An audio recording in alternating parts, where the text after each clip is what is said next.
Hey, I'm Abby and welcome back to the Life Work Balance YouTube channel. Today I want to talk to you about interviewing your interviewer. Yep, you heard me right. Interviewing your interviewer. In most cases, candidates approach interviews like a one-way conversation. It's an opportunity for the organization, the employer, the hiring manager, your future supervisor to get to know you and make sure that you are the best fit for the position that you've applied to.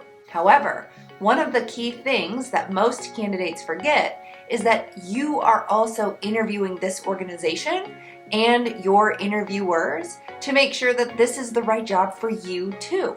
So before we jump into that, please go ahead and give this video a thumbs up if you're looking forward to some ideas about how to interview your interviewer. And if you haven't already, please go ahead and hit that subscribe button as well as the bell so that you can receive life, work, balance advice delivered directly to you every Sunday. So most interviews will primarily be the organization asking you questions and interviewing you for the position. However, every single interview that I have been in, whether it's been as an interviewer or an interviewee, I have been asked the question, or I have asked the question, do you have any questions for us? And this is your opportunity to interview the interviewers. This is your opportunity to ask very specific, insightful questions that will give you the answer to if this is the right job for you. Now, it's really easy to be blinded by the perfect job or the salary that's being offered, or even if this organization is a big name. Try not to let that get the best of you. If you don't ask those insightful questions at the end of an interview and you don't spend quality time interviewing the interviewers, then you could miss out on some serious red flags that could indicate that this is actually not the best fit for you. If you ignore those red flags or you miss out on them completely, you run the risk of being in the job search process almost immediately after being hired. You do not want to get hired into this new position and realize that the culture is not a good fit for you, that the people that you're working with is not a good fit for you, or that the job itself really is downright awful. If you find yourself in any of those positions, you will likely start the job search process all over again less than 3 months after you've started in this new position. That is not ideal. It's not ideal because you have then spent and wasted valuable time of yours in a job that isn't the best fit, in a job where the organization is draining you and you feel burnt out and exhausted when you get home and you don't have the energy to actually apply to jobs and put in quality applications. So it is essential that you take the time to interview your interviewers during the interview process. Now, the entire experience of applying to a job is somewhat part of the interview process from your perspective.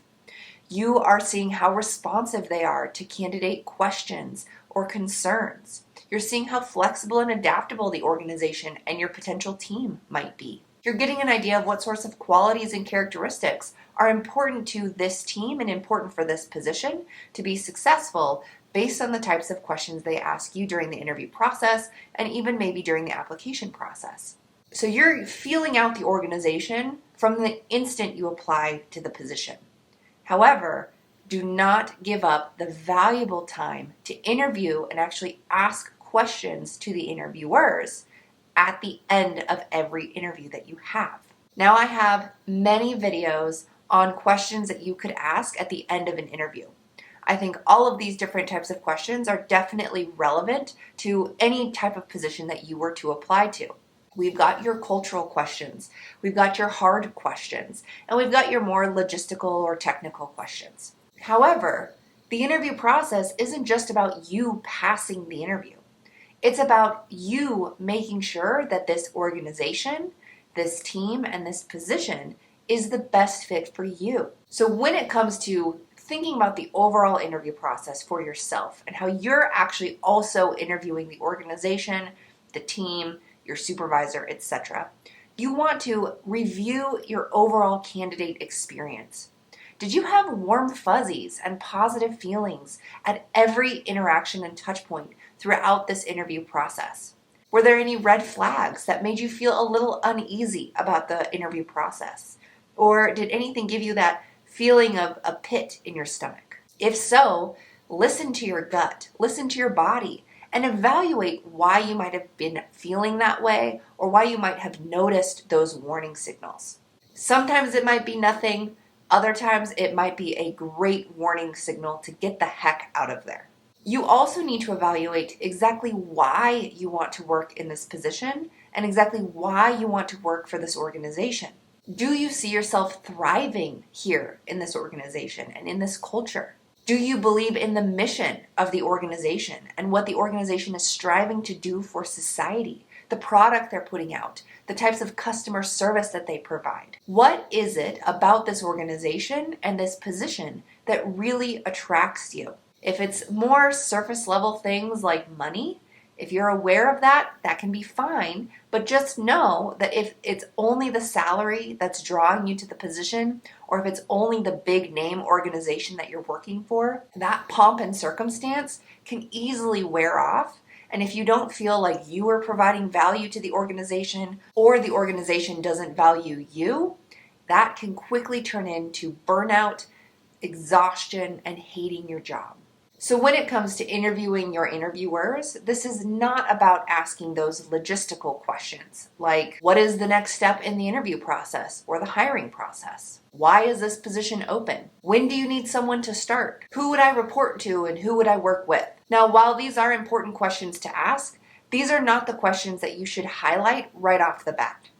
You want to really have some insightful questions that will give you the answers you need to make a decision, an informed decision, about if this is the right job and organization and team for you. So, as I mentioned in my multiple videos about questions to ask at the end of an interview, there are 3 different types of questions that you can ask: cultural questions, the hard questions, and logistical or technical questions. When it comes to interviewing the interviewers, you want to focus on those cultural questions. These are questions like, can you share with me a time when the company's culture made you excited or glad to work here? Can you tell me about a time when the company's culture helped you through a challenging time? You can also ask very specific questions about feedback. How is feedback delivered? How have the people in your interview delivered feedback in the past or received feedback? Asking them for that personal experience. So something like, tell me about a time when you had to deliver really difficult feedback and how did that person take it and how did you approach the situation? Or tell me about a time when you received really difficult feedback. How did it impact you at work?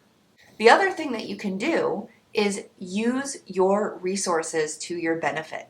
So for example, LinkedIn. If you know ahead of time who you will be interviewing with, I highly recommend that you search that person on LinkedIn and connect with them. If you don't connect with them, then I would at least recommend reviewing their profile in depth. And then you can ask them a personal question like, I noticed you left X company for this organization. What convinced you to make that transition? Hearing someone's personal experience about why they left their previous job for this job will give you good insight into what attracted them to this organization, what they really liked about the organization.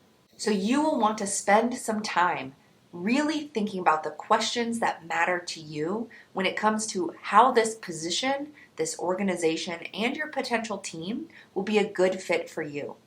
Think about things like flexibility, project management, if it's important to you to have the ability to be autonomous, or if you need a little bit more structure, ask questions about what that might look like. Maybe you have a family and you need some flexibility in the mornings and in the evening. Maybe the people that you work with is going to be really important. Maybe you want to know if the people you're working with are conflict averse or embrace conflict. And how does that team handle conflict? How does the team handle receiving feedback from peers, superiors, customers, etc.? When was this team most innovative and what are they most proud of? What does the team see as their biggest challenge from a relational perspective? Asking those types of questions will really help you get to the heart of this organization and this position to help you make the decision on if this is going to be the best fit for you or not. Remember, this is not a one-way interview. It's not just the organization interviewing you to make sure that you're going to be a good fit for the position. It's also you interviewing the organization to make sure that they're going to be a good fit for you and the position is going to be a good fit for you. If you have that gut instinct that's telling you that this is not the right position, listen to it. You do not want to accept a job and be miserable for months on end if you could instead spend a little bit more time in the job search process to find that job that is the right fit for you. So hopefully you found this video helpful. If so, please go ahead and remember to give it a thumbs up. And if you have any questions, comments, thoughts, or ideas about finding the right job for you, interviewing your interviewers, please go ahead and leave them in the comments box below. I love getting comments. I read through every single one that comes through and I respond to them individually. So again, if you have any questions, comments, thoughts, or ideas, throw them in the comments box below. If you haven't already, please go ahead and remember to hit that subscribe button as well as the bell so that you can receive life-work balance advice delivered directly to you every Sunday. Thanks, and I'll see you next week.